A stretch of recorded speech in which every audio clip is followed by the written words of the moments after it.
How you all doing? Let's talk about Justin Welby, the Archbishop of Canterbury, the Anglican Church, the Church of England, and his recent resignation and why.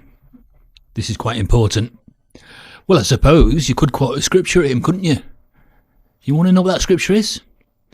Having a form of godly devotion, but proving false to its power. I think the end of organised religion, or religions, is coming, and it's mainly because all of them, with no exceptions, I know that's a blanket stretch to say that, but we have to say that all of them have a problem with child abuse. Even your own ex-religions, the ones you used to belong to, they have a problem.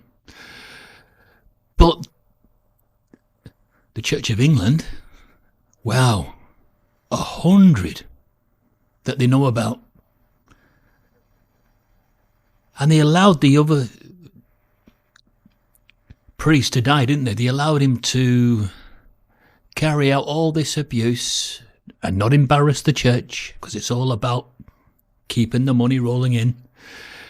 And they allowed him to die. And this is becoming so common, isn't it, that they allow all these child abusers to live their life right to the final end.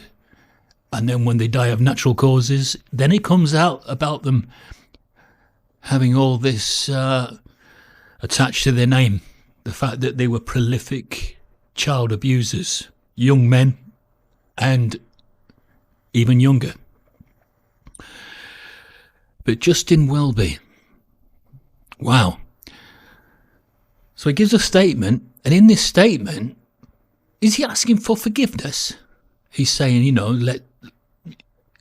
he doesn't mind being judged, but likely to be by, God. Don't think he's going to be happy about being judged by YouTube journalist. But I'm afraid that's the world we live in. And I think he does deserve to be judged. Definitely deserves to be judged. For he could have put a stop to it. If he knew about it for 5 to 6 years and did nothing, completely did nothing at all to stop any of those 100 young men from being abused, then as far as I'm concerned, that's taking part in the abuse. I suppose you might like it. Say I was coming home one day from my local pub, and I saw a young lady being raped, and I just chose to ignore it, do nothing, and come home and completely forget about that young lady that's being raped, thinking I got away with it, thinking, oh well, out of sight, out of mind. But then somebody remembers seeing me, and they report me to the police as being there at the time when she was raped. And so the police then want to question me. And the police say to me, look, we're not saying that you actually did the rape yourself, but you did nothing to stop it. Nothing at all. So you were quite happy for that young lady to be raped and say nothing about it. Well, I'm sorry, but that's what Justin Welby has done.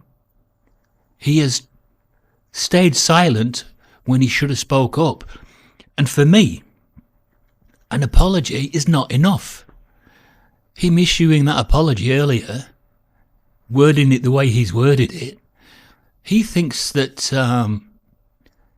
he can absorb himself of any blame or attachment to that particular abuse crime. But he can't. He just can't do that.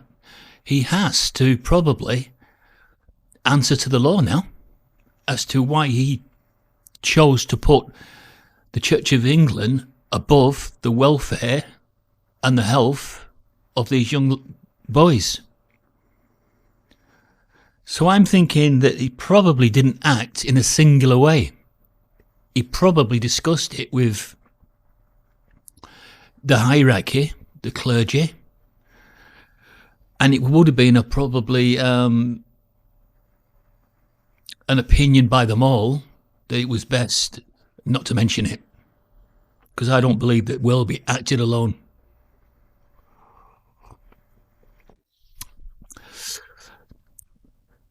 But punishment should be due anybody that thinks it's okay to stay silent on a crime of that nature. And I would say the same would be true within the Jehovah's Witness religion.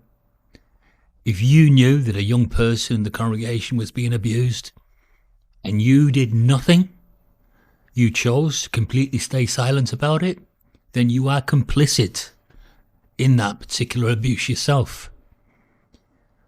You may as well be there at the time of the abuse. Because for me, there's just no difference. You need to act early. When a child is being abused, a young person, you need to act early. Because the earlier that you act, the more of that child you will save. It's prolonged abuse that destroys, stops them from growing up in a normal way. So, Justin Welby, you're a hypocrite. You had a form of godly devotion, but you proved false to its power. You also gave the speech at King Charles's coronation. Now, that speech that you gave there is completely devalued, of no merit. You have cheapened that day. It means nothing. Your whole life, as someone that's supposed to represent your religion, is completely cheapened. You have tainted everything. And what do? You step down because you've been found out. If you hadn't have been found out, you wouldn't have bothered, would you? You'd have kept the pretense going. You're a hypocrite.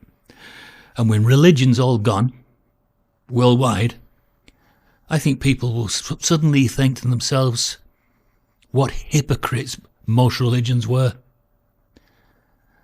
And maybe at that point there, they will look for something different. But it's going to take something like that before they'll do it.